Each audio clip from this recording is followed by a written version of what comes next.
shows too.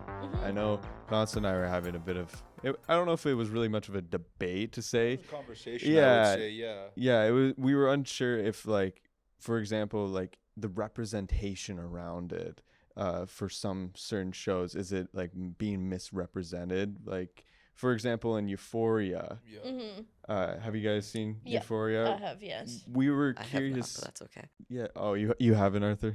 No. Oh, I saw like the half of the first episode and I was kind of creeped out. don't worry. Same Page. Yeah. I did not watch Yeah. it either. Okay.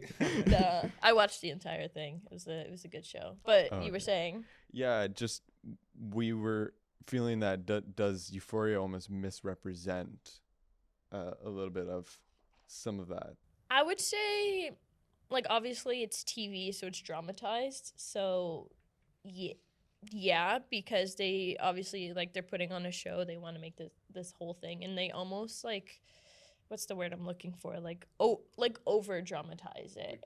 Or over glorified? Yes, Okay. yeah, exactly. So they almost like do it like in a hyper aware way too, because like that, like Euphoria is not real.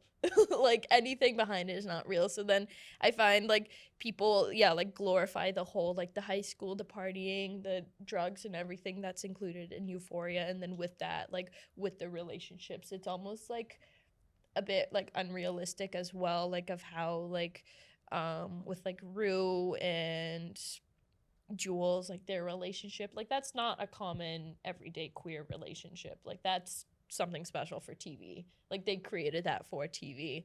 And yeah, it's just not something you see every day. So I feel like people just seeing that, they're like, oh, that's how a queer relationship should look like. Like, no, it shouldn't.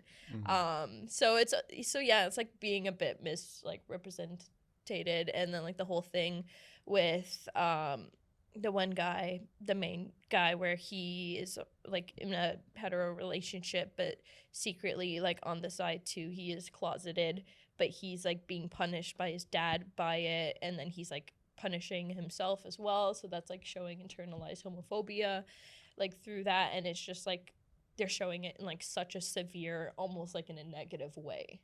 So yeah, I feel like with that show, as great as the show is, like visuals and like writing and everything, but like through like relationship, and even just like not just queer relationship, just heteronormative relationships as well. Like they show like the two extremes of it, of just like the one girl, Kat, like she's talking to this one guy, and then he sees her having a conversation with another girl at the carnival, and she immediately gets frustrated with him and goes and like sleeps with someone else. And it's like that's not how you should talk to someone that you want to potentially be in a relationship with. Yeah.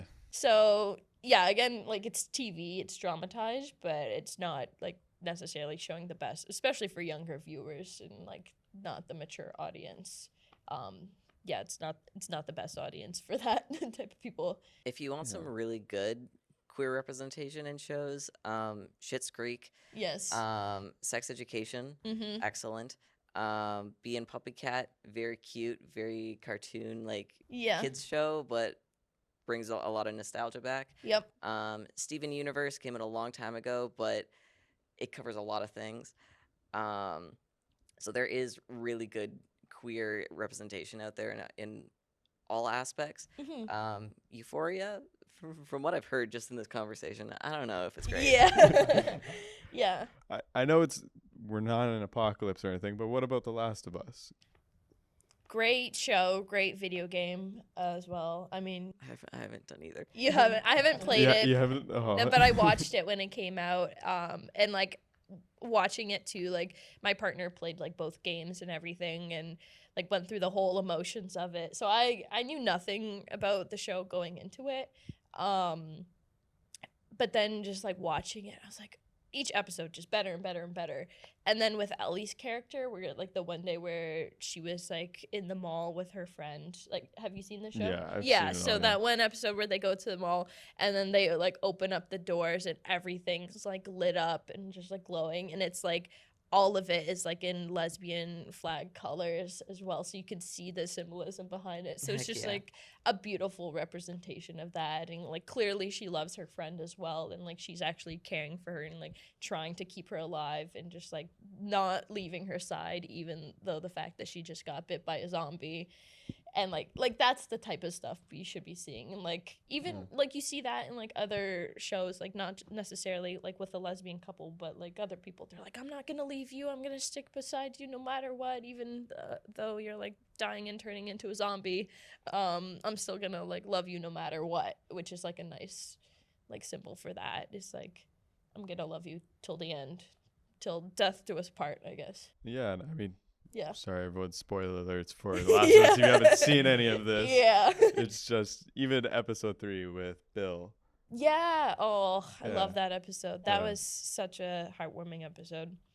Have you seen it? No, I haven't. You haven't seen? Oh. Oh my gosh. So I we're wish I spoiling did. everything. Yeah. Yeah. Sorry guys. But yeah, so that was nice just to see like an older couple as well, like a gay couple of just like adult grown men, and it just being like just normalized for them, and they're like, this is how we live our life, our little gay life in the apocalypse, and we make each other food and we share clothes and we garden together and we do all this fun stuff. Like that was super heartwarming. Like that was such a great episode. Just seeing all of Goals. that. Yeah, like actual goals.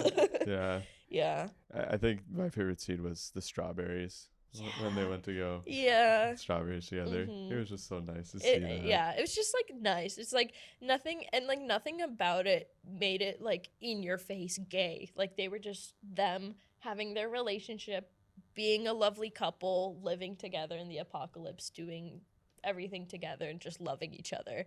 It wasn't like stereotypical. It wasn't like ill representation. Like it was just nice. It was just nice to see. Mm-hmm. Yeah, from like any perspective, I assume. Mm-hmm. And are you guys both hoping like this actually keeps being Yeah. represented Yeah. in TV shows? And like the show, I believe, came out like early 2010s, or sorry, the video game, Yeah. and like all of that was in the video game.